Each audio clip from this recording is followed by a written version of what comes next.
You're listening to the third module audio lecture for the online course Poly 437 International Security. In this module, we're going to look at war, which is one of the more fundamental activities of security studies and states securing themselves. War is something that's obviously very controversial. There's a lot that's written about war, both in terms of how to prosecute it and when, if ever, is justified. And these are all very interesting debates, but we're going to focus on here on understanding war is and why states see war as an important, indeed an essential tool of defending themselves. Rightly or wrongly, states have decided that war is something that they have to be able to do, something they have to be able to prosecute, and so they have devoted a substantial amount of resources towards being able to conduct the operations of war. So what is war exactly? And we can define it as basically organized violence between identifiable collective actors. Usually these actors are states, but they don't necessarily have to be. And obviously when we're talking about civil conflict, the actors could be factions or subnational groups or something like that. War is also a contest of violence. Violence that's directed towards a clear and defined object. It is not violence for a violence sake. It is not violence in the name of some kind of generalized chaos or anarchy. And this violence is also lethal in nature. If there isn't any dying going on, if it's violent conflict that doesn't feature death, then it's not war per se. It's some kind of conflict that's less than war. And so this notion of lethal violence is important in defining what war actually is. And war allows us to see the security dilemma in a very vivid way. Because as we saw with the security dilemma, the things that make you safe are also the things that make you unsafe. The steps you take to secure yourself, to prosecute, to use violence to defend yourself against the violence of someone else, another state or actor, can also be interpreted as an offensive action or as the preparation for an offensive action.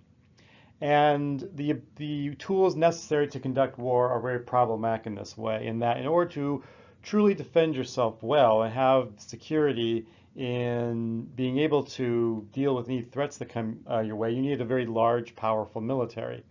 Yet large, powerful militaries also make other countries nervous because they can be used offensively, not merely defensively. So you have this problem, this paradox with regards to trying to figure out what's the place of war and security, in that the thing that makes you safe is also the things that poses one of the greatest threats to you.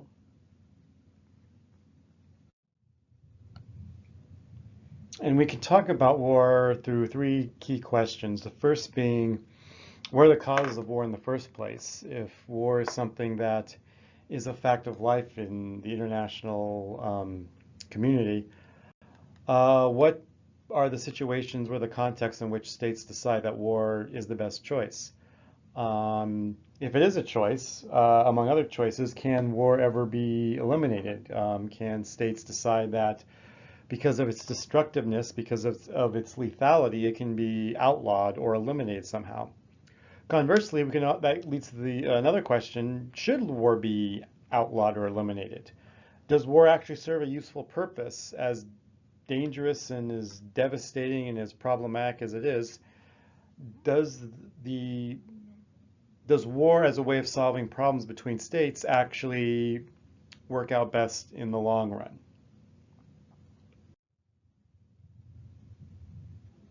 So let's begin with the first question. What are the causes of war? And we can identify here 5 basic sources. 1, the anarchy of the international system, which we've talked about a little bit already. Secondly, the nature of states, especially states that are seeking to expand their power and control in some way, shape, or form. Thirdly, the emergence of some kind of identity conflict, whether it's personal, ethnic, religious, or other type of conflict. And oftentimes these are better explanations for civil conflict than necessarily interstate conflict, but examples of this do exist. Fourthly, problems with socioeconomic and geographic factors, and we'll go into some more detail here in a moment, and of course natural disasters and other things that can't necessarily be explained as a result of human convention. War and anarchy, again, is something we're familiar with, or should be familiar with, now that we know what anarchy in the international level is. Here we're saying that war is the result of essentially the security dilemma of in a state that doesn't have an overarching authority that can regulate conflicts and mediate conflicts between states. All states are forced to defend themselves from any and all possible threats, which means that they build militaries, they sometimes have to act aggressively, and this gives the appearance of a threat to other states who then have to protect themselves by building up their militaries. And you have these arms races that begin.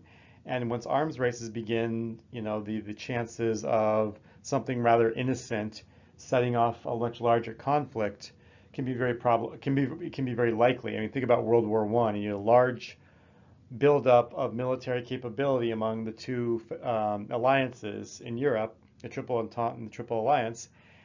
And ultimately, what sets off that conflict is the assassination of some obscure aristocrat in the assassination of Archduke Ferdinand. I mean, this is not someone who mattered that much in European politics. It's a rather obscure aristocrat.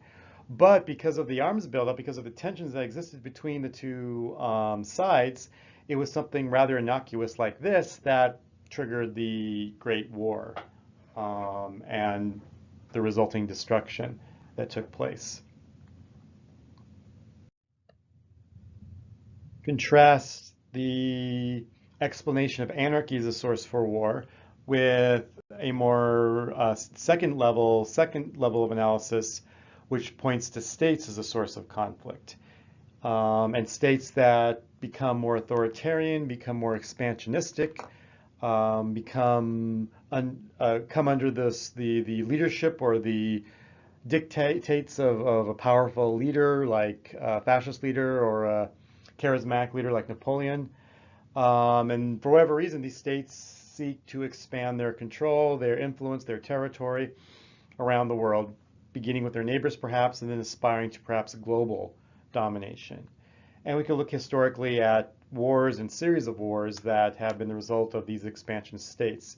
Napoleonic France under the leadership of Napoleon. Obviously Nazi Germany is a good example of this. European empires that sought to expand their power outside of Europe, and that being a source of conflict both with the local indigenous populations and with other European empires who were also seeking to expand their influence in these parts of the world. And we can look at, the American example where you don't necessarily have a conflict with other empires, but you do have this notion that it's in the American destiny to expand across the continent. And that didn't trigger any kind of interstate conflict, although it was obviously conflict with the indigenous populations. But there was no interstate conflict because there really was no other sovereign states as we understand them in the modern sense that were standing in the way. So, but this is also an example of a state that's expanding its influence, expanding its power. And usually when states attempt to expand their power, they rub up against other states who obviously want to check that power, and conflict ensues.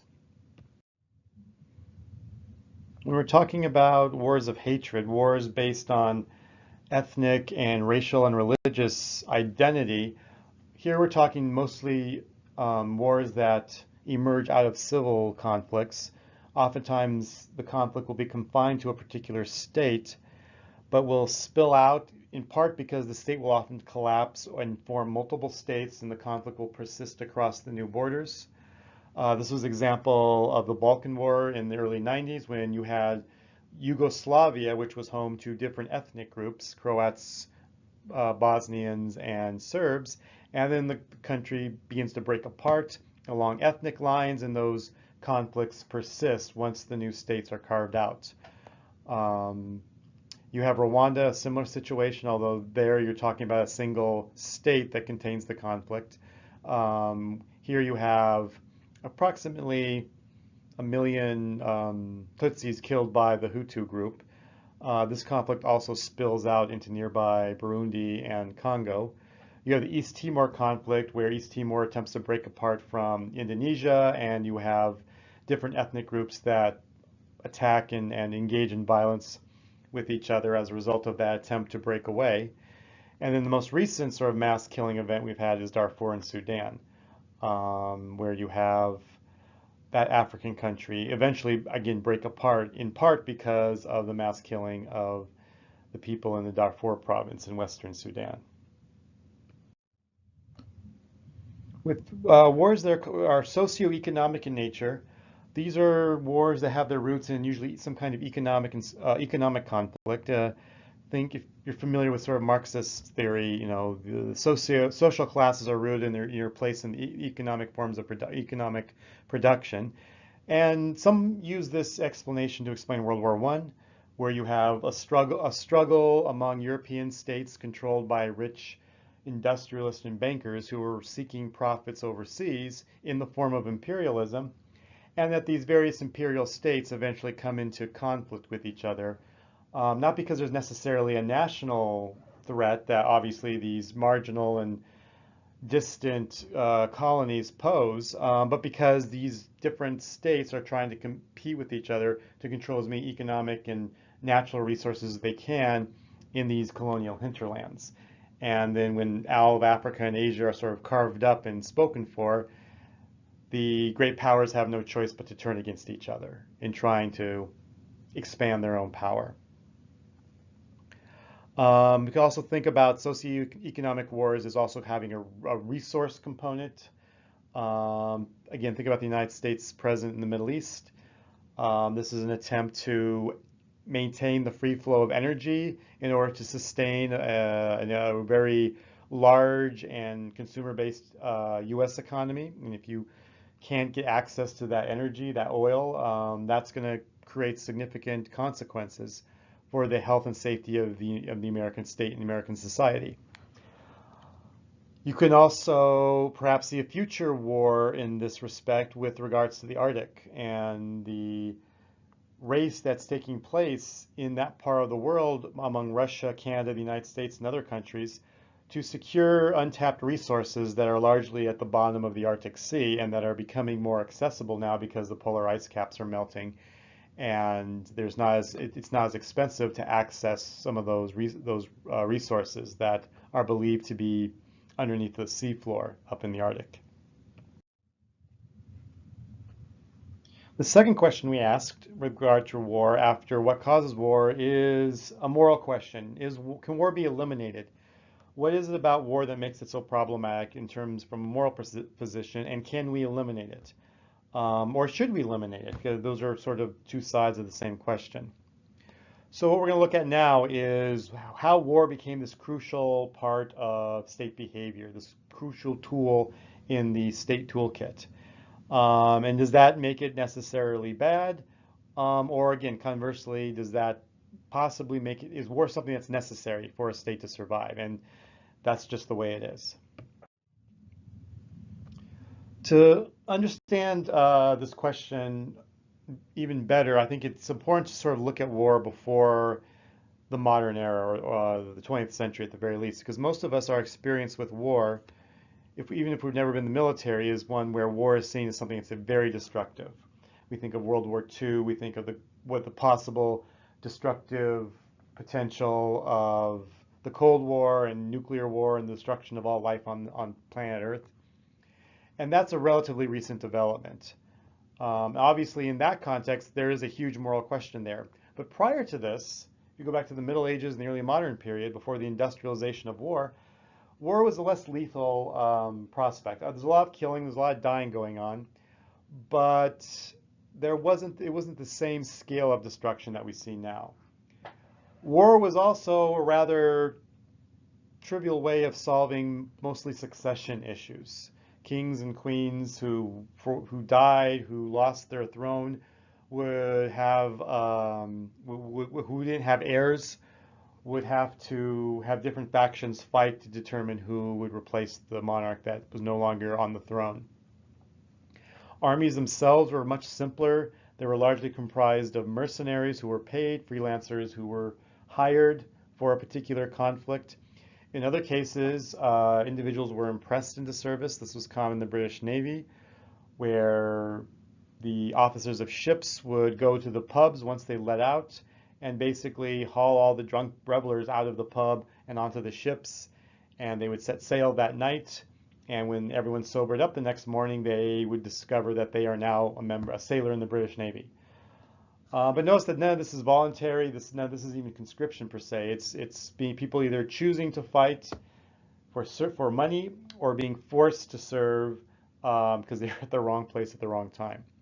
Also, weapons were much cruder before the 20th century, so that obviously kept casualties on the low side. In many ways, this was the context of the thoughts and theories of probably the greatest thinker on war, the Prussian general Karl von Clausewitz, who most famously said, "War is an extension of politics by other means."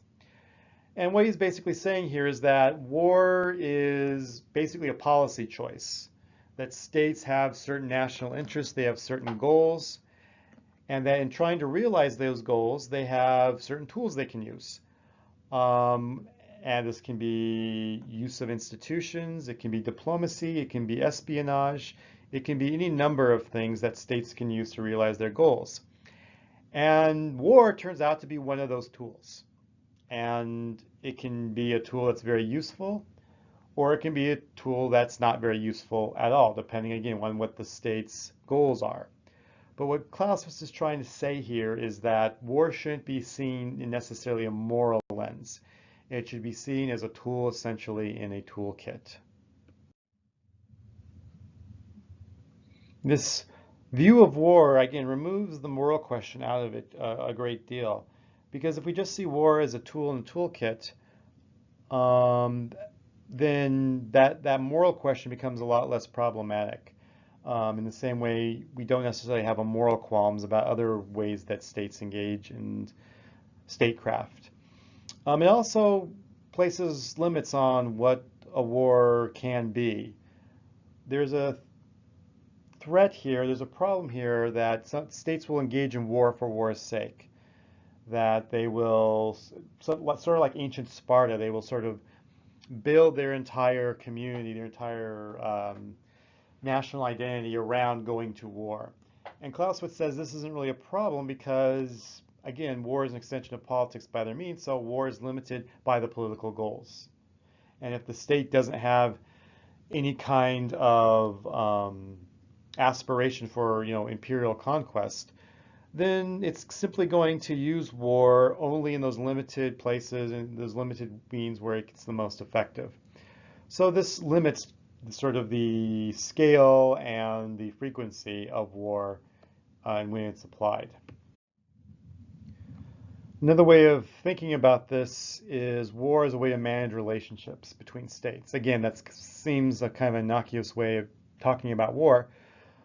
But again, from the Clausewitzian perspective, this is what he's talking about. States in anarchy, have to manage relationships. They have to solve their problems somehow, because lots of problems emerge. And if you don't have a government to solve them through some kind of institution, whether it be a court or some kind of settlement capability, then all that's left is to use violence and settle it out on the battlefield.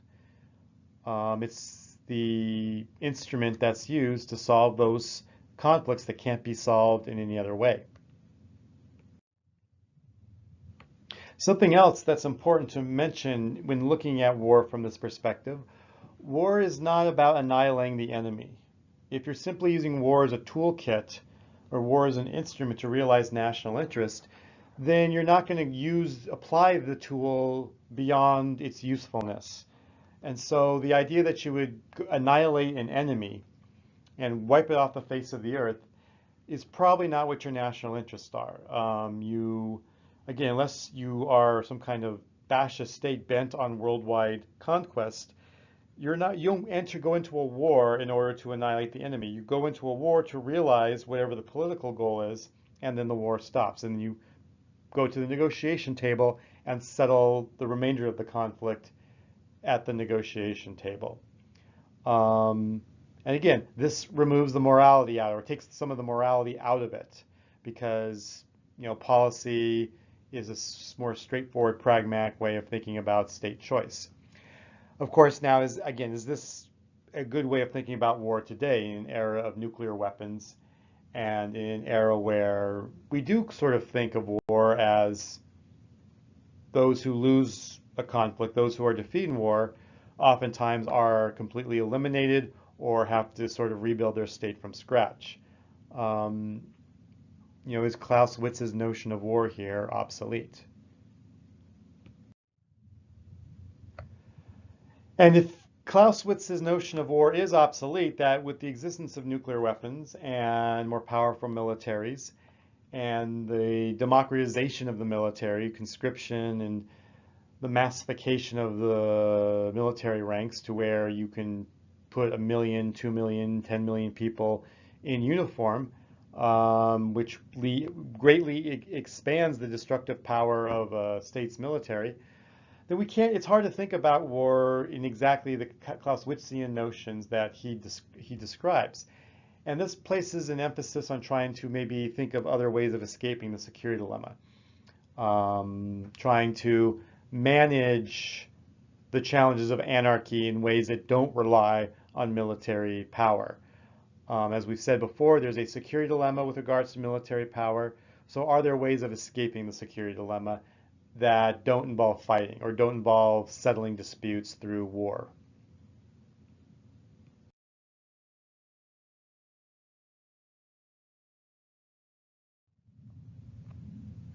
And here we get to another very important concept in international security, the balance of power.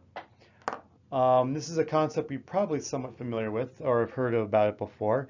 And so I don't need to spend too much time going into detail, but to give a brief definition, the balance of power is the idea that all the states, and by states I mean primarily great powers here, sort of work cooperatively, whether they do it consciously or just by default. They work cooperatively to ensure that all the capability of all the other states is roughly equal. And that if one state attempts to increase its power, to act aggressively, the other states will cooperatively work together to try to balance out and restrain and disincentivize that one state's attempt to gain advantage over the other great powers in a particular system. When we talk about the balance of power, we usually use the language of polarity when talking about different forms the balance of power can take. And polarity is just a fancy way of talking about the structure of the balance of power. And these structures are usually fairly simple, as we're about to see here. The most common form of polarity we see historically is multipolarity. This is usually 3 or more states that attempt to either consciously or subconsciously balance the power of all the others. It's generally seen to be better to have an odd number of states to an even number, because with an odd number of states, it's easier for a particular state to be to move back and forth, to be flexible. If you've got an even number, that means everyone pretty much lines up and you're sort of locked into a particular alliance structure. Whereas with an odd number, you have one state that can serve as sort of the wild card that can move back and forth depending on what the balance looks like and which states need to be balanced. The multipolar system is the most familiar one. It's the most recognizable one, especially when we look at early modern Europe from 1648, the Treaty of Westphalia, to basically the outbreak of the Napoleonic Wars in 1815. However, for those of us who grew up in the 20th century, late 20th century, especially, we are more familiar with the structure of bipolarity, where you have two superpowers that are more powerful than any of the other great powers and form sort of poles, form anchors around which the international balance of power is built. Usually, great powers and lesser powers have to make a choice about who they align with, and they usually have to choose one of the two superpowers. Sometimes this is a question of geography. If you're a neighbor of a superpower, you are probably going to be aligned with that superpower. That superpower is going to want you under their sphere of influence. Other times, if you're got some distance between them, you can sort of choose. India was like this during the Cold War. They tried to sort of be non-aligned, or try to play the interest of the two superpowers off against each other. Bipolarity is not unique to the Cold War, however. We can look at the ancient world and see both Athens and Sparta as an example of a bipolar relationship, and the Punic Wars of Rome and Carthage being also an example of a bipolarity in the international or global world. One of the most important players in creating polarity and creating a balance of power is what's called the offshore balancer. This is a state that's outside a particular area of competition, who, observing the balance as it takes shape, identifies which side is deficient somehow, and then moves in to sort of plug that hole, to add the extra weight to make sure that the balance of power in that region is as even as possible. Many people argue that this should be the American role in a place like the Middle East, where they aren't actively in the Middle East per se, but that they should sort of back off and from a distance see how the states of the Middle East balance each other out, and then identify which side in that balance of power is deficient somehow and requires some kind of shoring up in order to maintain the stability of that region. This can be true in the Middle East and Asia as well, where you have lots of great powers vying for control with each other, or in the case of the South China Sea, a great power in China and lots of lesser powers in the form of Vietnam and the Philippines and other Southeast Asian states that even together may still be deficient in balancing the power of China, but with an American assistance as an offshore balancer can come in and ensure that Chinese power is properly balanced in that part of the world. But there are other things that lead to complicating the notion of a balance of power. I mean, traditionally, balance of powers are balances of military power. But we do see a lot of states in this world that don't have large militaries, but still exercise a great deal of influence and are important states, important allies in a larger balance of power relationship. Conversely, we do see some states that have rather substantial militaries, but aren't really seen as powerful states despite this military power. And we can see these modifiers through different elements. One, the distinction between hard and soft power. Secondly, the notion of power asymmetries, and again, how power can emerge in a very asymmetric relationship. And we can also take a look at things that contribute to state influence that aren't necessarily political or military in nature. So when we're talking about state power and modifiers to our understanding of power, one of the most important concepts is this notion of soft power. And when we talk about soft power, basically talking about ways states can get other states and other actors to do what they want without threatening them, without using coercion or violence or force. The effects are the same, that you're getting essentially a state to do something that you want them to, that they might themselves not want to do. But you're not necessarily making any threats, and you're not, using violence to physically coerce them. Examples of soft power come in different forms. One might be, for example, democracy. States that are democratic tend to have a lot of friends. They tend to be good examples. They tend to attract relationships with other states who also aspire or are democracies. And if you're especially well-run state, that turns out to be very attractive. That states want to work with other states that are well-run, that are transparent, that have a reputation for being honest and fair, and other symbols of good governance. Another very powerful element of soft power is pop culture. like the United States is, is a source of movies, a source of television shows, a source of music, especially. That's people around the world absolutely love, adore, and can't get enough of. And so when they enjoy American pop culture, they enjoy the cultural products of the United States, they're more likely to see the United States in a positive light when there's conflict that involves the United States. And so soft power can be a very powerful way of mitigating and minimizing what might otherwise be sources of conflict or sources of disdain and hatred by other states and populations in other states. Economic prosperity can be a form of soft power, and people see how rich you are. This goes to what we were just talking about with pop culture.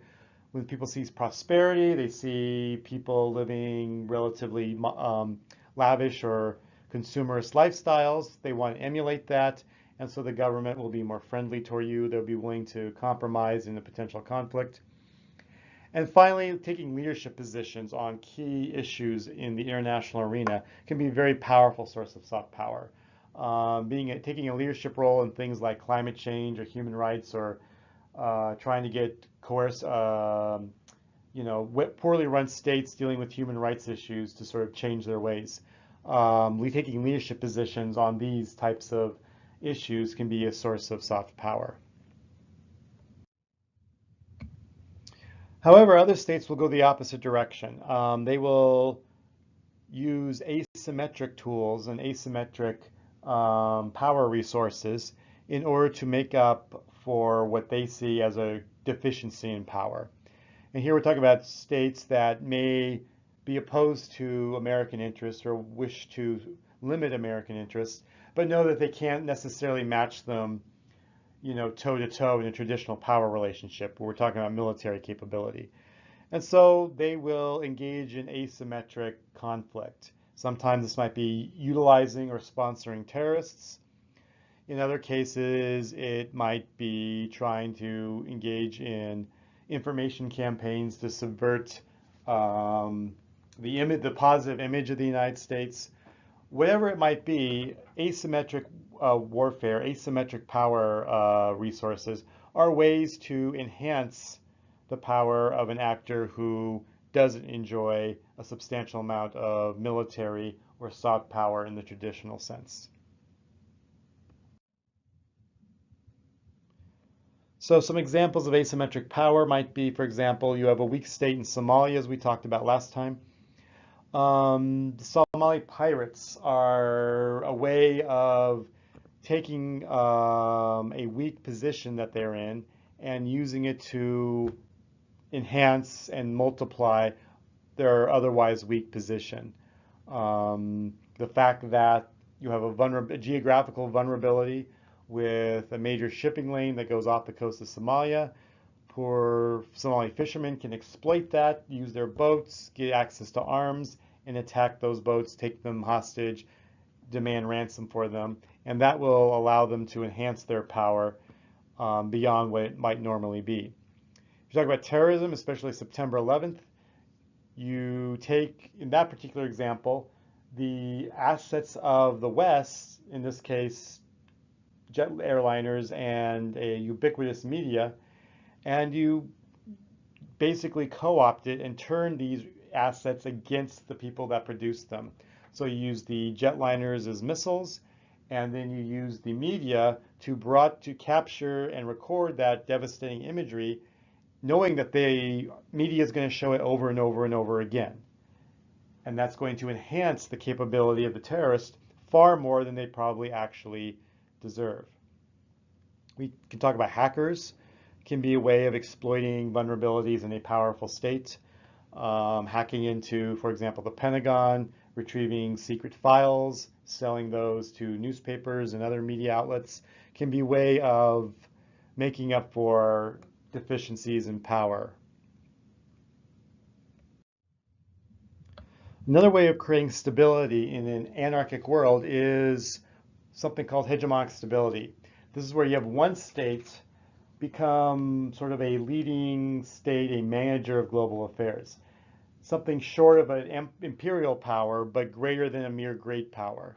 And this is seen sort of the role the United States has taken since the end of World War II. That you have the United States as the most powerful military actor in the world, as the leading promoter of sort of this neoliberal world economic order, and they take steps to protect this order. And them being the only state that can actually take this responsibility and effectively protect this liberal economic order that emerges. If you don't have a powerful United States, this order has a much harder time surviving the chaos and anarchy of a world without government. In the past, obviously, you've had Great Britain serve this role in the 19th century. You had the United States serve this role in the 20th, especially the late 20th century. You might see or may argue that the United States is sort of giving up this position or is not able to maintain this leadership position, that China may move in and take over the role in the future. It's still too early to tell, but these are some very interesting discussions that you might have. However, many states, especially those outside of the Western world, see this hegemonic stability as just another excuse for imperialism or some kind of new type of great power exploitation that takes on different forms than it did in the past, but is still, exploitative. Others have suggested that while it's not an empire, you do have this notion of the U.S. or in the past Great Britain as a rogue superpower, which will lash out whenever any threat to the order it presides over is threatened in any way. Even though they may not be threats to the national interest, a rogue superpower will see any threat to its dominant leadership position as an equally lethal and dangerous threat, and so they will act appropriately. But this is a viewpoint that's sort of is more common in the Middle East and other parts of the world.